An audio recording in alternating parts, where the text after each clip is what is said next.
Okay, very good morning, all the respected participants of Gallant Ispat Limited, Gida, Gorakhpur. Welcome to another session on behavioral management. आप सभी का स्वागत है behavioral management के इस सत्र में। कई मायनों में आज का यह ट्रेनिंग प्रोग्राम आपके लिए बहुत ही मायने रखता है, कंपनी के तरक्की के लिए मायने रखता है।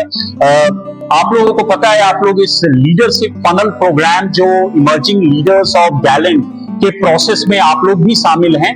कहीं ना कहीं इनिशियल स्टेज में स्क्रीन आउट हुए थे, आज वापस बिहेवियरल ट्रेनिंग प्रोग्राम के द्वारा उसी प्रोसेस में आप लोग को फिर से शामिल होने का मौका मिल रहा है। ये एक दूसरा चांस है आपके लिए कि आप इसको और बेहतर तरीके से कर सकें। इसका मूल उद्देश्य क्या है? बिहेवियरल मैनेजमेंट को समझने से पहले मैं आपको इसके पूरे औचित्य को, इसके मतलब को, इसके उद्देश्य को समझाना चाहूंगा। जानना जरूरी है कि आज कंपनी में लीडर्स का मतलब सिर्फ प्रीचिंग करना नहीं है कि हम बड़ी बड़ी विजन्स को प्रीच करें। आज आपको उसे प्रैक्टिस में उतारने की सबसे ज्यादा जरूरत हो गई है।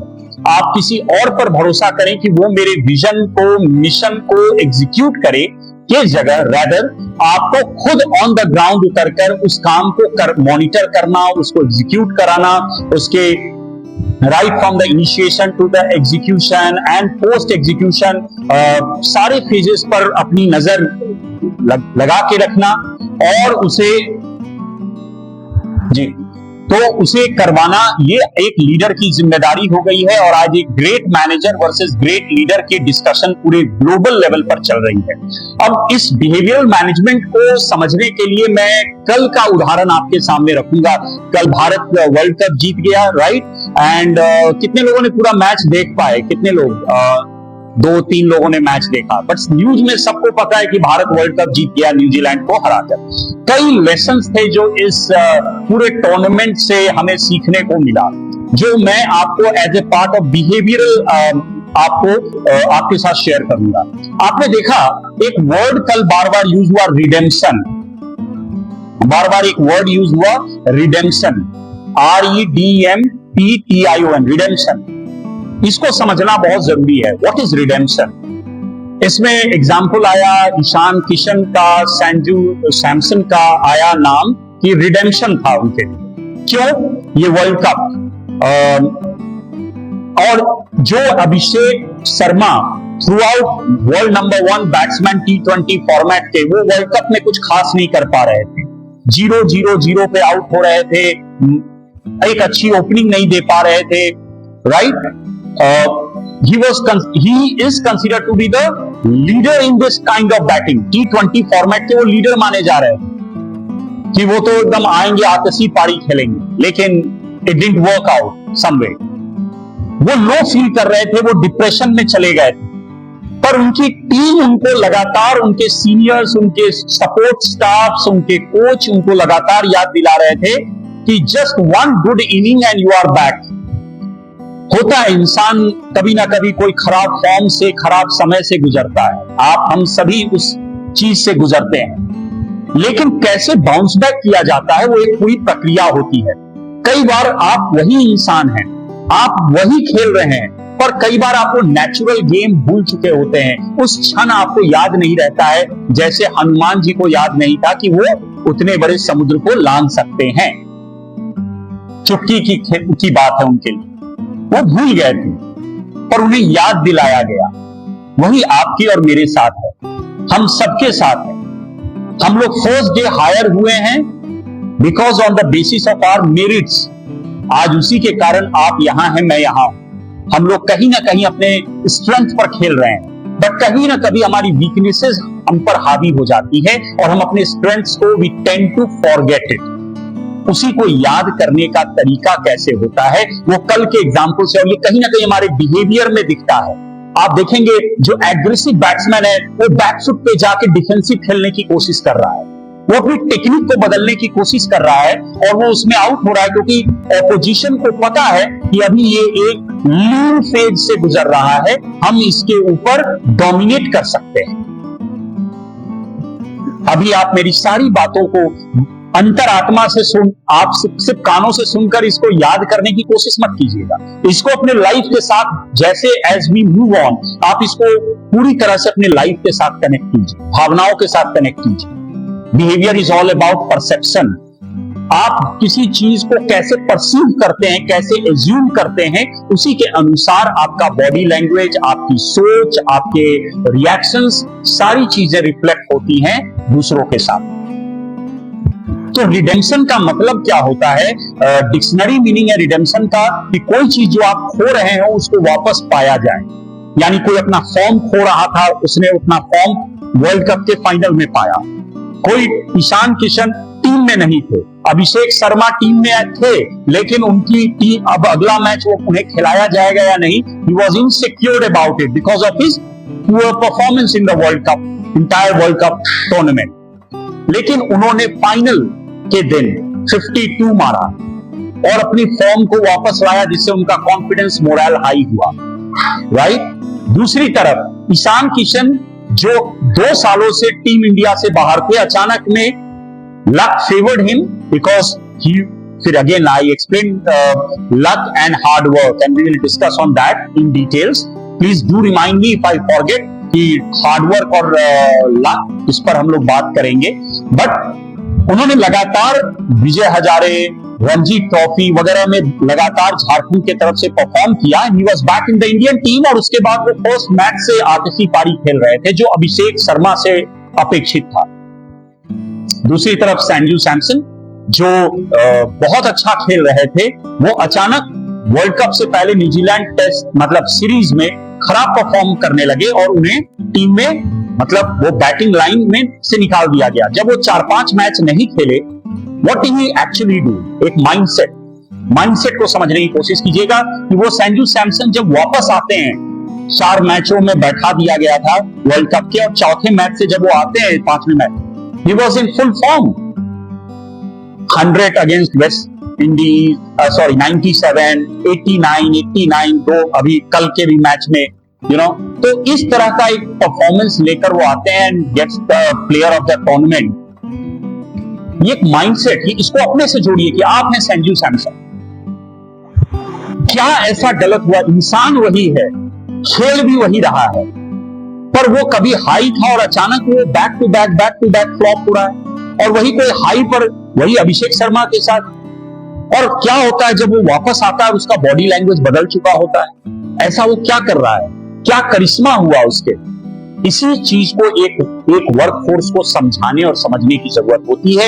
यहीं पर काउंसिलर्स, मेंटर्स, ट्रेनर्स की रोल आती है कि वो आपको याद दिलाए कि आप कहां भटक गए, आप कहां गलत जा रहे हैं, कहां आपकी नीतियों में बदलाव की जरूरत है। एक सिचुएशन, मनोवैज्ञानिक टेस्ट में आपने कई सिचुएशंस आपको दिए गए थे, राइट, याद कीजिए, और उसके ऑप्शंस भी थे आपके पास। आप सभी ने साइकोलॉजिकल टेस्ट दिया था। उस सिचुएशन में आपको क्या करना चाहिए, ये कोई आपको बता नहीं सकता, ये आपका अपना डिसीजन है। बट वो रिजल्ट के रूप में लोगों को अच्छा या खराब लगेगा, आपको सही लगा, लेकिन वो कहीं ना कहीं गलत जाता है प्रैक्टिकल सिनेरियो। उसी को रियलाइज कराने के लिए आज का ये वर्कशॉप है। इसके बाद एक असेसमेंट टेस्ट होगा और उस असेसमेंट टेस्ट के बाद एक फिर से वही साइकोमेट्रिक टेस्ट होगा। क्लियर है एवरीवन? यही प्रोसेस है। पर उस टेस्ट से पहले 4-5 घंटे का एक सेशन है, जिसको आप बहुत मन से, भावनाओं से सुनेंगे, समझेंगे, और उन टेस्ट को आप एक इंसान की तरह, एक मैनेजर बनकर नहीं टेस्ट देंगे, क्योंकि एक मैनेजर भी एक कहीं ना कहीं एक सामाजिक इंसान है, एक लीडर भी एक सामाजिक इंसान है। तो आपको भूलना नहीं है प्रॉफिट और लॉस के बीच में कि आपकी नैतिक जिम्मेदारियां आपको क्या कहती हैं करने को, उस हिसाब से आपको डिसीजंस देने, राइट। तो ये रिडेम्पशन का मतलब आपको समझ में आया कि ये रिडेम्पशन क्या है? ये इंसान के अपने बिहेवियर को में बदलाव का एक प्रोसेस है कि जैसे ही उसका बिहेवियर चेंज होता है, वो क्या करता है? पहले अभिषेक शर्मा आ रहे थे and he used to take the ball from the first ball he wanted to hit 4 और 6। दुनिया को यही देखना था अभिषेक शर्मा में। बट नाउ व्हेन ही केम, पहले 2 ओवर वो सेट हुए, उन्हें लगा 1 रन लेकर संजू सैमसन को लाना चाहिए he did that. He didn't come into the aggressive mode. तो लाइफ में जब आप लीन फेज से गुजर रहे हैं, change your behavior, change your strategy. Try to settle down first of all before taking some aggressive action. You want to get into your natural form. Don't be in a hurry. तो हमारे performance में भी, productivity में भी ups and downs, lean phase and war phase आते हैं, but then how we need to take it step wise. Okay, इस session को, ट्रेनिंग सेशन को मैं एंड करूंगा before we start 2 assessments back to back.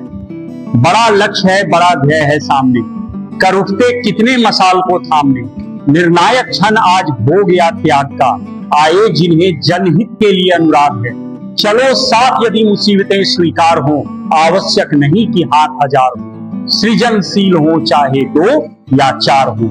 इतना ही नहीं, आगे बूढ़ा भीष्म पितामह, पीछे कर्ण छली, दाएं द्रोणाचार्य बीसियों, बाएं बाहुबली, चक्रव्यूह है कठिन किंतु अभिमन्यु मत घबराना, डर जाने से अच्छा है उसमें घुसकर मर जाना, उसमें घुसकर मर जाना. तो with this thank you so much and wish you all the best कि आज आप लोगों की भावनात्मक और ज्ञान दोनों चीजों में अभिवृद्धि हुई, और अब इसको एक असेसमेंट के द्वारा हम लोग रिफ्लेक्ट करेंगे अपनी अपनी पर्सनल लर्निंग्स को.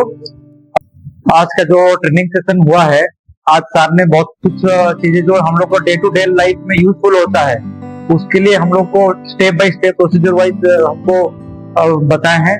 और ये जो चीजें हैं हम लोग कंपनी के अंदर में नहीं सिर्फ एक ही जगह में हम लोग यूज नहीं करते, हम डे टू डे लाइफ में कहीं भी मार्केट जाते हैं, कहीं भी ट्रैवलिंग करते हैं, वहां पे भी हम लोग का ये यूजफुल होता है. तो ये हम लोग का सेल्फ डेवलपमेंट होता है मैनेजमेंटली. जैसे कि हम लोग कोई भी चीज काम करने के लिए प्लानिंग करते हैं, फिर ऑर्गेनाइजिंग करते हैं, कैसे हम स्टेप बाय स्टेप ऑर्गेनाइज करेंगे, उसके बाद डायरेक्टिंग कैसे करेंगे, उसके बाद कंट्रोलिंग कैसे होगा, इस चीज के बारे में मोटिवेट, सेल्फ मोटिवेट, आप खुद ही सेल्फ मोटिवेट होने के बाद में दूसरे को कैसे मोटिवेट करेंगे, ये सब चीजें के बारे में बहुत सारा जानकारी दिए हैं. इसीलिए हमारा गारंटी की तरफ से आपको thank you so much. Thank you so much sir. मैं एमडी वाहिद, ट्रेनिंग मैकेनिकल सीनियर मैनेजर. शुरू में हमने सीखा ऑर्गेनाइजिंग, प्लानिंग, डायरेक्टिंग और कंट्रोलिंग के बारे में.